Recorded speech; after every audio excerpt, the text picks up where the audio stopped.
Feelings that are celebrated in literature, music, and poetry can inspire and uplift. But sometimes these emotions and the distorted perception of an unstable personality can lead to sad consequences and leave deep traces in the lives of those around them. Amy Carnival was born on the 13th of April 1977 in the small town of Beverly in the state of Massachusetts, USA. Her father taught natural sciences at the local school, while her mother worked as a financial advisor.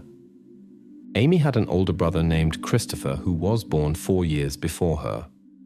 The Carnival family was a typical American middle-class family that had managed to realize their life goals. They were closely connected and always supported each other in difficult situations. However, after a few years, disagreements began in the family.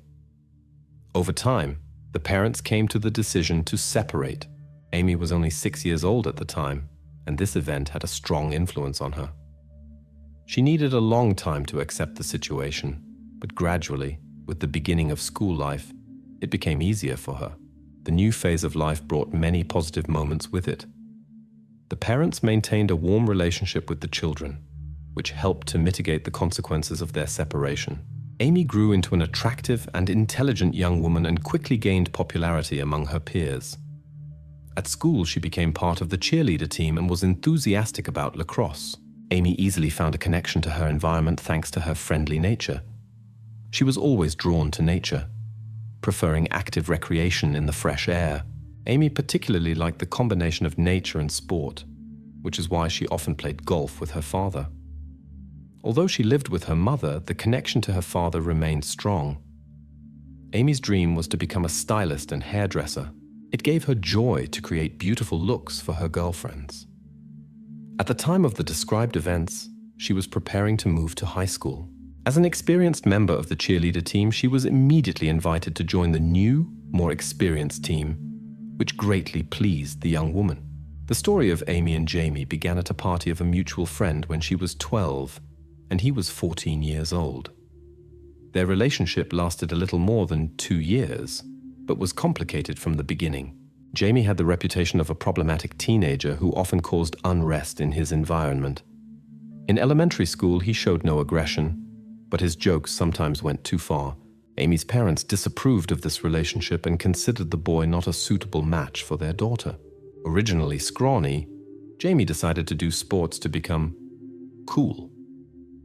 To accelerate the results, he began taking special preparations, and after just 1 year, his appearance had changed significantly. The couple experienced phases in which they did not speak to each other for weeks, and then resumed the relationship. After beginning to take the preparations, however, everyone in Jaime's environment noticed drastic changes in his behavior. He became more irritable and unpredictable.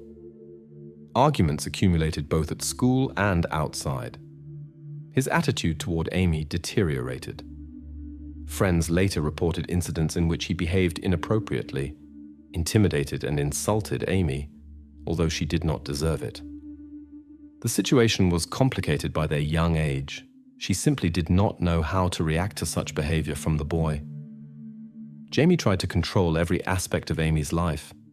He determined whom she was allowed to meet and whom not, inquired about her whereabouts, and tried to turn her against friends and relatives. He dictated what she should wear and how she should look, and tried to isolate her from her familiar environment. Amy even had to leave her school team. Jaime convinced Amy that he was the only thing she needed. Despite her compliance, he continued to find reasons for conflicts. Amy's friends repeatedly witnessed how Jaime treated her disrespectfully.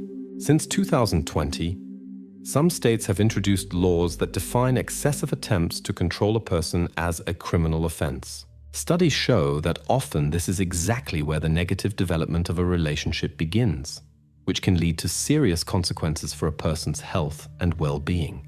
Unfortunately, Emmy's friends at that time had no opportunity to officially express their growing concern about the situation. Jaime's behavior became increasingly unpredictable, which led to problems with the law. In the year 1990, he was arrested twice for aggressive behavior, but due to his young age and lack of previous convictions, serious consequences could be avoided. Jaime convinced his girlfriend to remain silent about these incidents, and she indeed shared them with hardly anyone. During this time, their relationship experienced constant ups and downs. They separated and got back together, obviously in crisis. The young man was interested in other girls. Amy announced the separation, but then they resumed the relationship. She hardly discussed her problems with friends and family. She was mainly raised by her single mother, who due to her workload could not delve deeply into her daughter's private life. Amy herself remained quite closed in these matters. In parallel, they solved housing problems, as they were forced to rent living space for a long time. During this time, she began to temporarily live with various girlfriends. For some time, she moved in with Diane Weger, her 15-year-old classmate. As it turned out, Diane was one of Jaime's ex-girlfriends. Despite this circumstance, the girls found a common language and became close friends.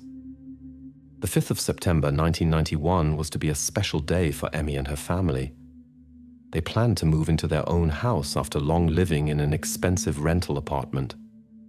Everyone waited impatiently for this moment in the hope of positive changes in life.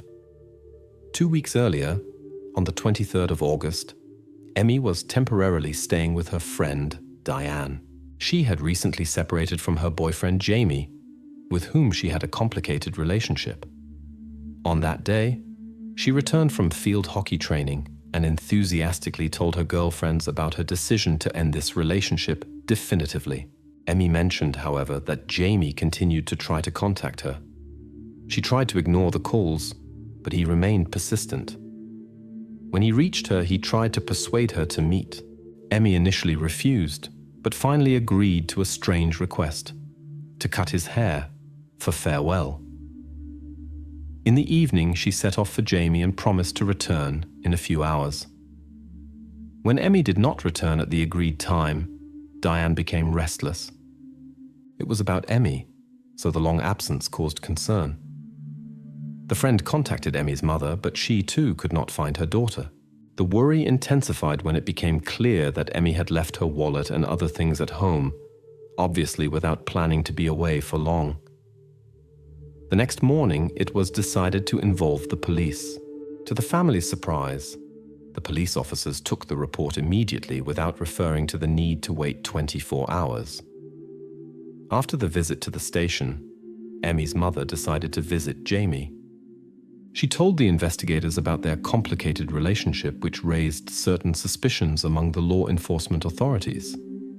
Jaime showed willingness to cooperate from the beginning. He spoke with both Amy's mother and the police and answered all questions. In addition, he joined the search group that examined the surroundings. Although the main suspicion fell on him, no traces of Amy could be found. The law enforcement authorities conducted a thorough search of the young man's house and car, but without result. The search was continued, but Amy seemed to have vanished into thin air. Each day brought new questions and no answers, leaving the family and friends in agonizing uncertainty about the young woman's fate. On the 28th of August 1991, an anonymous call came in to the police. The unknown person communicated that he had information about Amy's whereabouts and named a specific location. The law enforcement authorities took note of this report with heightened attention. The investigators naturally decided to find out the identity of the informant and the source of his knowledge. In the course of the investigation, they came across 19-year-old Michael Mallet, an acquaintance of Jaime. When the investigators arrived at his home, the young man immediately declared his willingness to cooperate. At the station, he told everything he knew about the events of the 23rd of August. According to Michael, Amy had planned the day before to go to the beach with girlfriends. When Jaime learned about this, he flew into a rage, especially when he realized that his ex-girlfriend had actually gone to a party. He was jealous and suspected the presence of other young men. Jaime was in an extremely tense state and was still trying to control Amy. On that day, he shared his dark intentions toward his ex-girlfriend with Michael. As it turned out, several people knew about Jaime's plans, but for some reason informed neither the police nor Amy herself or her parents about the impending danger. On the evening of the 23rd of August, Amy came to her ex-boyfriend assuming she would cut his hair. In the house were 4 young men: Jaime himself, 15-year-old Dominic Scola, 19-year-old Michael Mallet, and 17-year-old Scott Worth. Before Emmy's arrival, Jaime showed his friends a specially prepared tool that he had wrapped in a towel and placed on the cupboard. The atmosphere was tense as Emmy entered the house, unaware of the intentions of those present. The events that would unfold that evening would change the lives of everyone involved forever. Then Jaime suggested taking a walk in the forest. During the walk, he and Amy went far ahead. According to Michael, the other 3 lost sight of them. Michael confessed that until the end, he had not believed in the seriousness of his friend's intentions and thought he only wanted to frighten Amy out of jealousy. Soon the friends heard terrifying screams, but no one dared to immediately follow the sound. Michael was the only one who ran to the scene. There he saw a terrible scene. Amy had suffered severe injuries, and Jaime continued his actions. Amy tried to flee, but Jaime blocked her way, which ultimately led to a tragic outcome.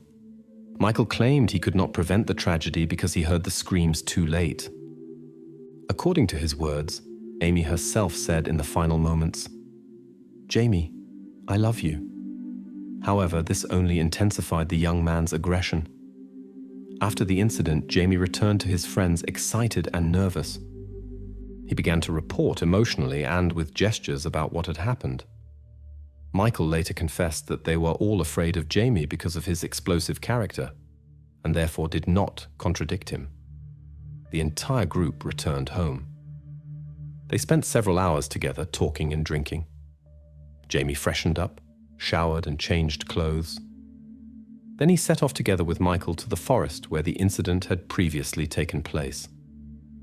By this time, it had already grown dark. The young people brought Amy to the car. Michael claimed that their inappropriate jokes and laughter were attempts to cope with the stress and fear of Jaime. On the way, they continued making inappropriate jokes, which Michael explained as nervous tension. Arriving at the pond, they tied heavy objects to Amy and threw her from the jetty into the water. Jaime made some crude remarks about Amy. After that, he took her bracelet with the chain and put it on himself. This behavior was reminiscent of the actions of people with serious psychological problems, who often keep mementos of their misdeeds. When Michael told the investigators this story, they asked him why he had participated. The young man explained that he had not harmed Amy, but had only helped his friend under pressure. He confessed that he was afraid of Jaime and originally planned to keep everything secret. Michael was convinced that it could put him in danger if his friend learned about his conversation with the police. According to the young man, initially everyone thought Jamie's idea was just a bad joke, and they only recognized the seriousness of the situation when it was too late to change anything. Michael claimed that all 3 friends subsequently simply tried not to anger Jaime, out of fear of his reaction. Ultimately, however, Michael could no longer bear it and decided to tell the truth about Jamie's actions. On the 28th of August, the informant was brought to the body of water he had previously mentioned. Michael pointed to the place where, according to his statement, Amy should be located. Around 7:30, the search team discovered the young woman. Amy's condition aroused deep regret. Obviously, she had been met with great hostility. The experts confirmed that she was wearing the same clothes in which she had left on the day of her disappearance. The investigation revealed that the events had taken place on Friday evening, the same day she had disappeared. The specialists also confirmed the information provided by Michael about the nature of the incident. The young man's mother claimed to know nothing about the whereabouts of the person sought by the police. Therefore, the investigators decided to speak with other young people mentioned by Michael. It turned out that they had known about the intentions for over a year. During the period of separations and reunions, Jaime said he could not be with Amy, but also did not want to let her go. He could not bear the thought that she might be with someone else. This led him to an extremely unfavorable decision. The longer the law enforcement agencies spoke with these young men, the more disturbing details of this incident came to light. The investigators began speaking with Diane, with whom Amy had lived before her disappearance. They learned that Diane was Jamie's former girlfriend and had previously had similar problems in the relationship with him. Diane completely understood her friend's feelings, as she herself had gone through this difficult relationship. She too had experienced disrespectful treatment and pressure from her ex-boyfriend, but had managed to end this connection happily. Surprisingly, Diane also knew about Jamie's intentions toward Amy. Shortly before her friend's move, Jamie had told about plans for a forest walk during which he wanted to first give Amy flowers and then cause her irreparable harm. But Diane simply did not believe this story and warned no one about the possible danger. When the suspect was finally arrested and charged with a serious crime, he behaved unnaturally carelessly. Jamie even made an inappropriate joke about Amy. Obviously, the young man was not aware of the seriousness of the situation. During the interrogation, he remained calm and even tried to shift the responsibility for what had happened to Amy onto his friends. In conversations with other acquaintances from the environment of those affected, however, it turned out that Michael had bragged after the incident about his participation in covering up evidence. He too was arrested on suspicion of complicity. Two other friends, who had possibly been witnesses to the incident but had not informed the police, also came into the investigators' sights. They too knew about their friend's intentions, which he had talked about for almost a year. One of the witnesses to this tragedy participated in the farewell ceremony for Amy, Scott Worth. The young man even gave an interview to the local newspaper and explained that he still could not believe what had happened and felt guilty because he had not warned about the danger in time. Thus, he could have prevented the tragedy. At this time, he was already under investigation. The young people reported that Michael did not play such an innocent role in this story. He incited Jamie and literally urged him to aggressive actions toward the young woman. It was not ruled out that his participation in the incident was far more significant than he claimed. Finally, the investigators concluded that only Michael and Jamie were involved in the incident, while the others had nothing to do with the case and were not arrested. The public expressed dissatisfaction. Everyone wanted to know the truth and protect the streets from those who could harm female students without good reason. The residents were of the opinion that all 4 young people were responsible for this tragedy. The parents of the young people stepped forward in their defense and claimed that they actually knew nothing about Jamie's plans, had not helped him, and were therefore innocent. However, the investigators already knew that Jamie had spoken several times that day in the company of the young people about his intentions, and had even been urged to put his words into action. This behavior could have led to the unbalanced Jamie simply being afraid of appearing weak. So what was the reason for what happened to Amy? Jealousy, a mental disorder, or incitement? He did not plead guilty and was released until trial on bail of $2,500, which his mother posted. The lawyers argued that the young man had consumed alcohol, which in combination with muscle-building preparations could have triggered an attack of uncontrollable behavior. For this reason, the defenders wanted to achieve that he be declared mentally incompetent. The defenders insisted on the unintentional nature of the incident. They argued that excessive consumption of certain substances can cause severe mental disorders, and therefore demanded a psychiatric examination for Jamie. Several examinations were conducted, including assessments by independent specialists. All experts recognized Jamie as legally competent and capable of standing trial. The prosecution, on the other hand, insisted that jealousy and a possible pregnancy of the woman were the reason for the incident. They pointed to Jamie's manipulative behavior, his strict control, and the constant pressure to which his girlfriend was subjected in the last months of the relationship. According to Michael, Jamie wanted to take revenge because his ex-girlfriend had gone to a beach party with friends. Numerous witnesses appeared for the prosecution.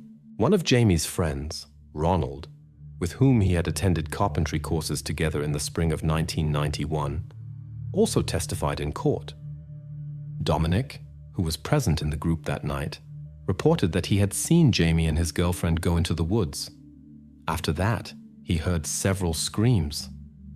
When the friend returned to the others, his clothes and hands were soiled. Jamie showed the others a tool with traces of the incident. The condition of the object spoke to the extremely serious nature of the situation. Dominic also confirmed Michael's statement. Jaime told them about what had happened. When the woman said that she still loved him, this made Jaime so angry that he continued his actions with even greater aggression. Despite the defender's claim, the young people confirmed that the incident happened when Jaime was sober. They consumed alcoholic beverages only after the incident. The defendant's mother had previously told the police that alcohol always had a harmful effect on him and provoked anger and aggression. Once he had almost destroyed his room while not sober and argued with his mother. But in this case, alcohol played no role. The expert who appeared for the prosecution reported on the extremely severe nature of the injuries inflicted on the woman. This spoke to the highest degree of hatred with which the actions were carried out. No traces of another nature could be determined, which means that the incident had the character of revenge or was committed out of jealousy. All the injuries suffered could individually have had fatal consequences. Therefore, it was difficult to say with certainty what the decisive factor was, given Amy's condition. Jaime chose not to testify in court, but spoke with journalists. In an interview, he claimed he could not harm Amy because he still had feelings for her. Obviously, this was just an attempt at manipulation by a person obsessed with his former girlfriend. Disappearance was another blow for Amy's mother. The woman suffered severely from the loss, needed sedatives and psychological help. Jaime's public statements about his feelings for Amy on television appeared to her as the height of cynicism. The court proceedings lasted 1 week, after which the jury withdrew to deliberate. The prosecution insisted that the defendant represented an extraordinary danger to society and was prone to similar acts. Therefore, he must be isolated for life. The defense claimed, on the other hand, that the young man had lost self-control due to drug abuse. The jury needed 2 days for deliberation. About 6 hours were needed for decision-making.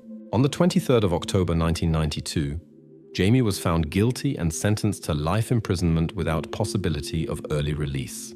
Despite the verdict rendered, there remained the matter of his friend Michael to clarify, who had obviously helped with covering up evidence. After the trial regarding his involvement, Michael was sentenced to 2 years of imprisonment. Amy's mother considered this punishment disproportionately small for helping to cover up the crime against her daughter. After the trial, Jaime was taken to a general correctional facility. It was assumed that he would spend the rest of his life there. But in the summer of 1993, his mother, Celeste, and her partner, Edward, developed a plan. The caring mother decided to try to free her son. The plan consisted of Jaime suffering a serious injury that would require treatment in a hospital outside the prison, where they could organize his escape. They managed to agree with 2 inmates who were supposed to stage an incident with Jaime. However, this undertaking was doomed to failure from the beginning, since the correctional facility had its own medical department. Nevertheless, the perpetrators did not consider these details and began preparations to implement the plan. But they did not suspect that law enforcement agencies were already informed about their intentions. The telephone conversations in prison were monitored, so the plan was uncovered while still in the discussion phase. As a result, Celeste and Edward were arrested, and Jaime was transferred to a facility with stricter detention conditions for violating prison regulations. An unexpected turn in the case came thanks to Jaime's cellmate. He shared information with the guards about Jaime's plans to leave the facility without permission. This information was confirmed by recordings of telephone conversations. Celeste and Edward admitted no involvement. The court hearings took place on the 9th of September 1993. All 3, including Jaime, were charged with aiding and organizing an escape as well as conspiracy. The court proceedings took place from 1993 to 1994. The court found all 3 guilty. Celeste received a prison sentence of 6 to 9 years. Her partner was sentenced to 2 years. 9 additional years were added to Jaime's life sentence. Soon after, the young convict tried to challenge the verdict by appealing based on his juvenile age at the time of the crime. However, His application was rejected.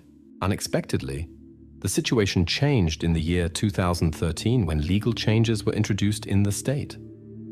Accordingly, persons who were convicted as minors for serious crimes received the right to review for conditional early release. Each case was now to be reviewed individually. As a result of these changes, in the year 2019, Jaime, who had spent most of his conscious life in custody, had a chance at freedom. At this time, he was 40 years old. The review of his application for early release began, but was postponed indefinitely. The relatives of the victims repeatedly appealed to the relevant authorities with the request not to allow the release of this person under any circumstances. Currently, he continues to serve his sentence. Amy's mother could never recover from what happened to her daughter. She had to constantly visit a psychiatrist and take numerous prescribed medications. In the year 2009, her health condition deteriorated rapidly, and at the age of 57, she died. The relatives were convinced that her premature death was directly connected to her daughter's tragedy. Often in life, we need a reliable friend we can count on, but it happens that even the most loyal companions change when it comes to money or advantages. When someone exploits our trust in a dishonest way, this can lead to sad events. In this story, such an abuse of trust led to very serious problems. Taylor Wright was born on the 23rd of April, 1984.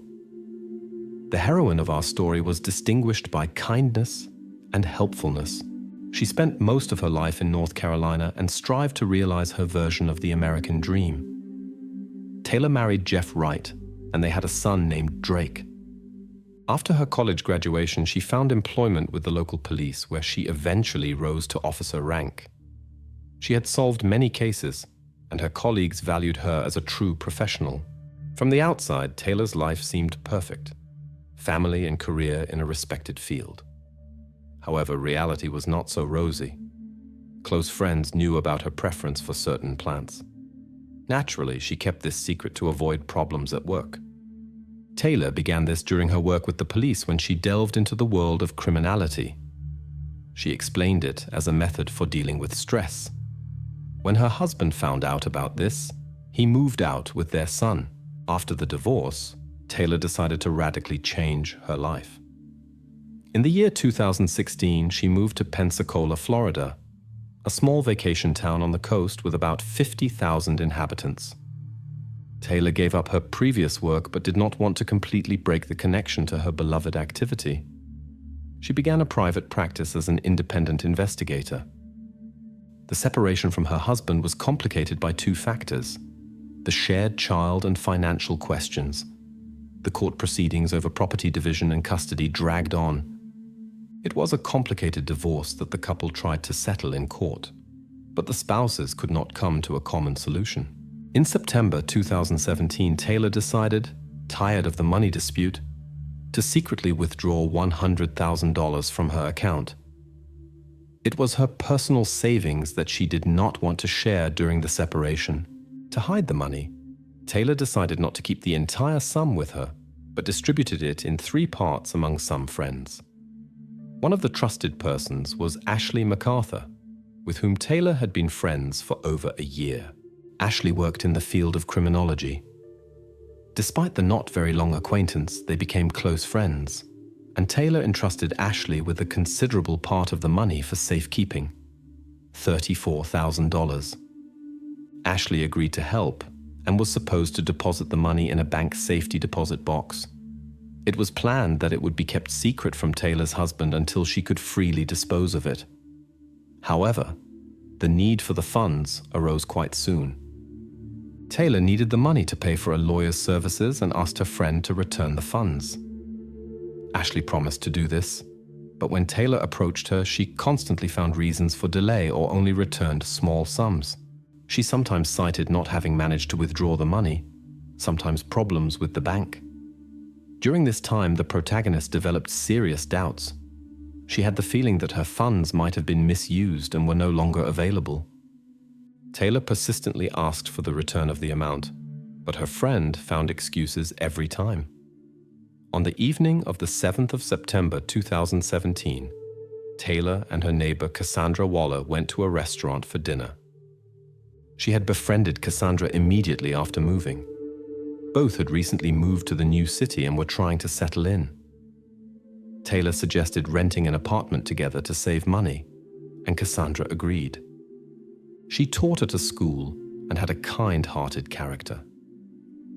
At the meeting, Taylor shared her concerns about the money. She spoke a lot about Ashley and the funds that she was not returning. Taylor was convinced that something was wrong and her friend was deliberately stalling.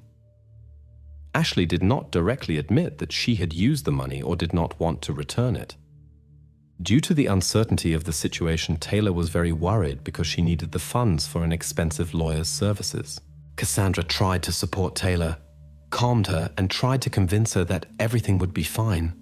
Although she herself sensed something bad, Taylor shared that the next day, the 8th of September, she and Ashley were supposed to go to the bank together. Taylor herself would have withdrawn her money long ago, but only Ashley had access to the bank safety deposit box. On the morning of the 8th of September, Cassandra got ready for work. As she said goodbye to Taylor, she saw Ashley sitting in a car in front of the house. Taylor arrived with the intention of finally settling her financial affairs. The friends greeted each other, after which Cassandra went to work. Later that same day, Ashley contacted Cassandra by phone and informed her of an unexpected change of plans. Instead of going to the bank, she and Taylor had decided to go to the countryside. This news confused Cassandra. She knew exactly what a difficult situation Taylor was in, how much she was suffering, and how emotional she had behaved during yesterday's dinner. Taylor had been firmly determined to gain access to her funds as quickly as possible, so the departure from the original plan seemed illogical. Ashley explained this decision by Taylor's condition. According to her words, she had suggested to her friend after the conversation to distract herself. Ashley believed that a horseback ride would help Taylor come to herself faster. Allegedly, they had therefore changed their intentions and decided to give themselves a little break. All these circumstances seemed quite unusual. Cassandra decided not to conduct an interrogation on the phone and not to accuse Ashley of untruthfulness, but simply wished them a nice day. However, she tried to contact Taylor immediately after ending the conversation. To her concern, the neighbor responded neither to calls nor to messages in various apps. After some time, Cassandra finally received a short reply by text message. Taylor wrote that she could not speak now, but promised to call back later. When she responded again, she shared that she was going through a difficult phase in her life. The divorce and many changes were causing her doubts and dejection. Therefore, she had decided to go to the countryside for a few days to think everything through thoroughly. Cassandra believed her friend's words and decided to give her some time and space. After a few days, however, she tried to make contact again and asked Taylor to return home at the first opportunity. After that, contact broke off. In the following days, Cassandra tried several times to make phone contact, but Taylor did not answer and did not even respond to messages in messengers, although it was visible that some of them had been read. She did not show up at home, although all her things remained in their place. Over time, this behavior raised more and more questions. Cassandra persistently asked for a meeting because she wanted to make sure that Taylor was doing well. The neighbor knew about Taylor's earlier difficulties with certain habits. In such phases, she could withdraw into herself for long periods. She had also had mood swings before. The fear arose that Taylor might have returned to her earlier harmful tendencies. Cassandra was very troubled. A week had passed, and the waiting became unbearable.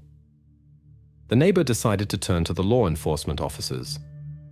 She explained to them that the situation looked unusual, and Taylor's behavior seemed strange. It was atypical for her to disappear so suddenly. The officers took Cassandra's report seriously.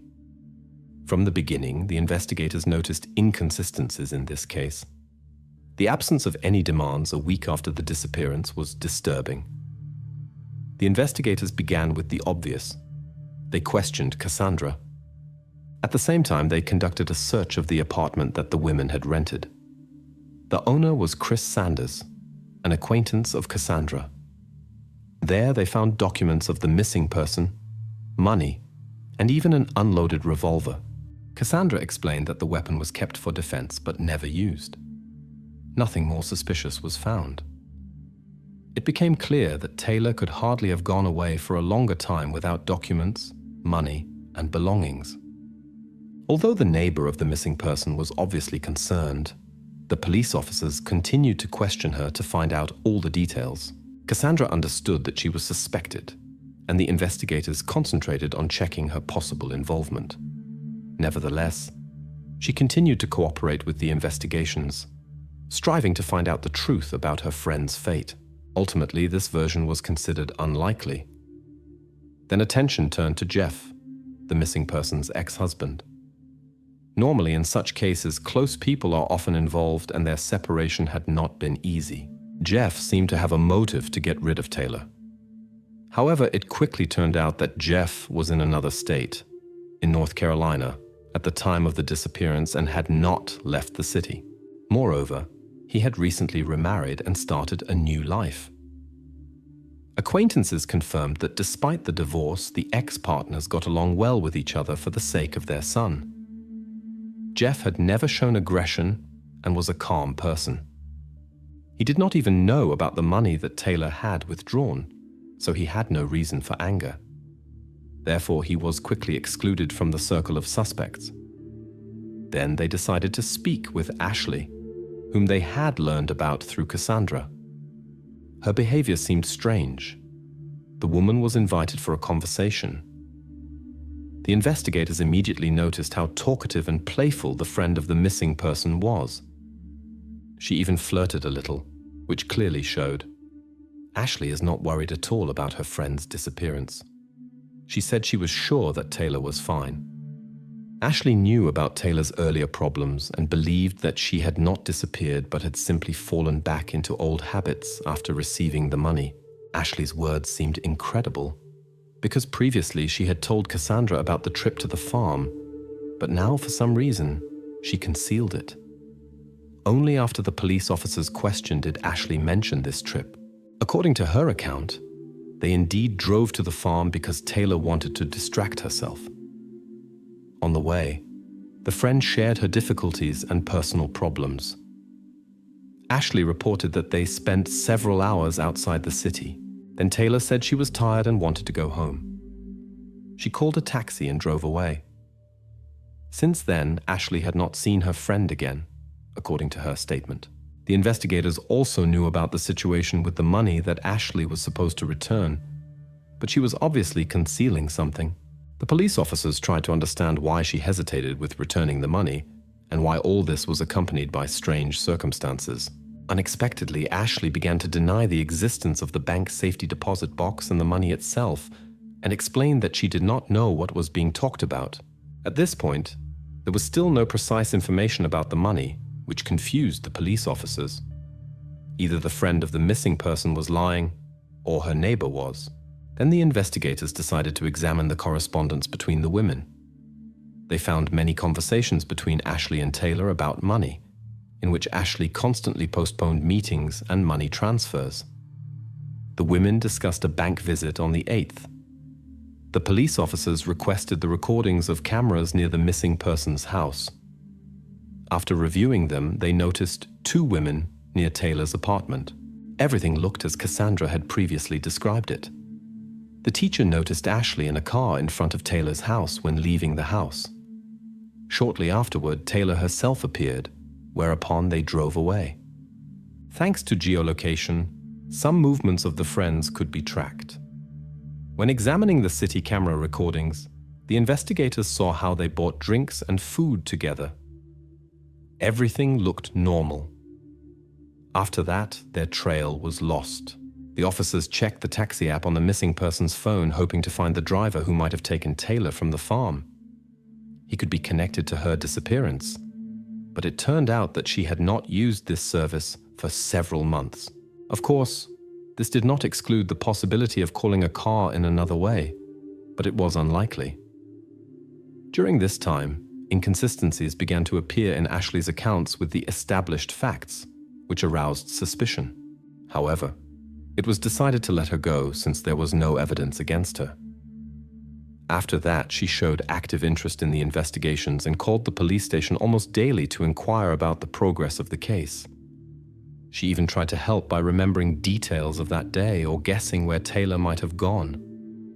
During one conversation, Ashley suggested searching in the alleys and questioning street dealers of illegal substances.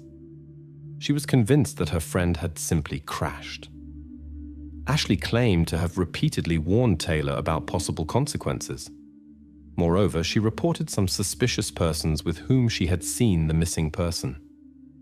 Although Ashley tried to show her interest in the search, the investigators checked her possible connection to the mysterious disappearance of the former law enforcement officer. Cameras recorded how Ashley visited the bank after Taylor disappeared. It turned out that she withdrew money from the disappeared person's card and cashed checks with her signature. At this point, Taylor had already been absent for several hours. Therefore, these signatures raised doubts, or Ashley was concealing something. The investigators were particularly alarmed about possible disagreements between the women. Ashley had a serious motive in the form of $34,000.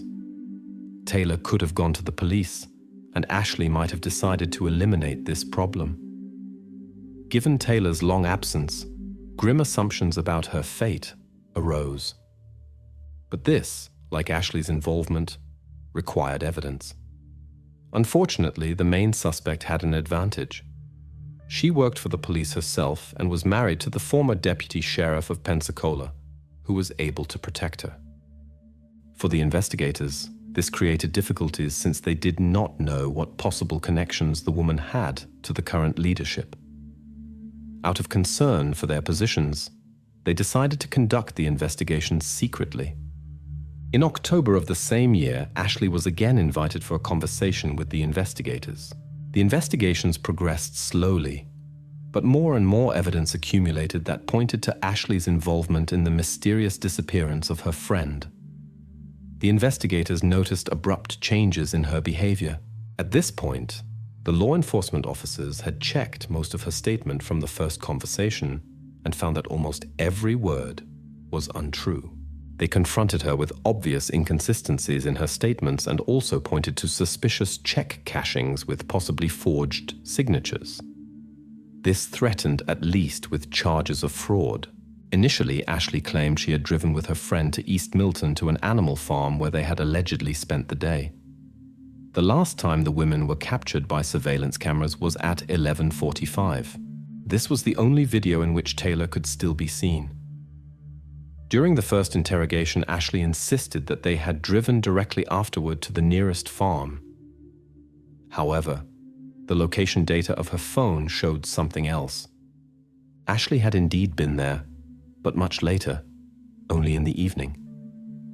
During the day, she was seen at various locations where cameras had recorded her alone, without her friend. The longer the investigators spoke with Ashley, the more nervous she became. The law enforcement officers received permission to examine the farm but found nothing remarkable. Then they inquired about the checks to verify their authenticity. If the checks had been genuine, it could have meant that Taylor was still well when the friend visited the bank. However, she could not give a clear answer and only uncertainly suspected that the checks were probably genuine. A suspicion arose. Could she have held Taylor captive to freely dispose of her finances? When examining the geolocation data from Ashley's mobile device, the investigators found that she had stayed for a long time on Britt Road. At the same location, the signal from the missing person's phone was also located. It turned out that there was another farm owned by her family there. Apparently, they spent time there before Taylor's disappearance. Ashley again claimed that Taylor wanted to buy prohibited substances from a dealer, but this time added new details. According to her words, Taylor planned to return to the farm. Surprisingly, Ashley had not mentioned this before. This made the police officers suspicious, and they tried to find out the reason for concealing such important information. Ashley explained that her friend had asked her not to tell anything about it, She had allegedly thought the whole time that Taylor was alive and would return, was just in a difficult state, and therefore did not want to damage her reputation in the eyes of the police. Ashley also referred to Taylor's profession and meant that details about her problems could harm her career as a private investigator. At this point, the police officers no longer trusted the narrator, but the farm on Britt Road had strongly aroused their attention. This extensive and remote area offered many possibilities for questionable actions away from curious eyes. During the questioning, the investigators noticed another peculiarity in Ashley's behavior. Why had she not immediately sought help when her friend did not return at the agreed time? It was obvious that she could be in a difficult situation. The so-called friend had not discussed this trip to the farm with anyone, except for the call to Cassandra. It became clear that Ashley called the station daily after the first conversation and inquired about the progress of the investigation. After this communication with the police, the woman understood that she was being considered the main suspect and that evidence was being gathered against her. Therefore, she declined further conversations and demanded a lawyer. This ended the meeting at the station. On the morning of the 19th of October 2017, Ashley set off for home. Already in the afternoon, the police officers received permission to examine the farm where the friends had spent several hours. Specially trained dogs participated in this search operation, thanks to which a suspicious spot on the property could be discovered in just 2 hours. On the property, a small depression was discovered that had recently been dug out and hastily filled with concrete. When it was opened, human remains were found. They lay flat, covered with earth and construction debris, and had been hastily poured over with concrete on top. Everything pointed to an attempt to hide the traces of the incident. Professional experience helped to carefully conceal the evidence. It turned out that the cause of the incident was a gunshot wound. Due to the condition of the find, the identity could not be immediately established, although clothing and jewelry pointed to the missing person. Later, the examination confirmed the investigators' suspicions. It was Taylor Wright. For accurate identification, dental records and DNA analysis were required. Ashley MacArthur was arrested on the evening of the 19th of October 2017. She was presented with a serious charge. The woman pleaded not guilty and awaited her trial in custody. The defender was convinced of his client's innocence, but due to the many pieces of evidence, it was difficult to convince the jury of her non-involvement. Relatives and colleagues considered her calm, modest, and incapable of such an act, especially given her physical characteristics. Taylor was taller and stronger, which is why the defense tried to cast doubt on the prosecution's version. The defender built his strategy on the lack of direct evidence against Ashley. Neither a weapon was found, nor witnesses or her traces at the scene of the incident. For the prosecution, it was difficult to connect Ashley with the incident. One of the key witnesses was Jeff, the missing woman's ex-husband.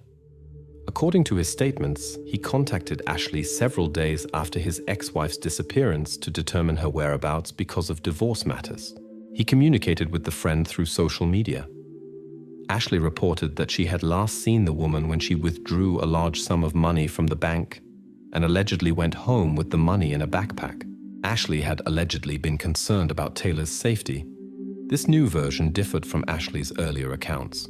Although Jeff was checked at the beginning of the investigation and excluded due to a reliable alibi, he nevertheless had a serious motive. The defender tried to direct the jury's attention to Jeff's possible involvement in the incident, but without success. The statements of Ashley's close friends made a strong impression on the jury. They revealed that the defendant was not as modest as many thought. They reported that Ashley spoke very badly about her shortly before Taylor's disappearance while spending time at the club. She said she was worried because she could not cope with the strong friend and therefore wanted to put something in Taylor's drink, asking about the dosage. She also considered that she could only harm a person with a weapon that she skillfully mastered. It turned out that this disturbing conversation took place on the eve of her friend's disappearance. In Ashley's apartment, an object was actually found that was connected to the incident involving Taylor. In light of the new statements, the defendant partially confessed. She confirmed that she had laced Taylor's drink with strongly acting substances.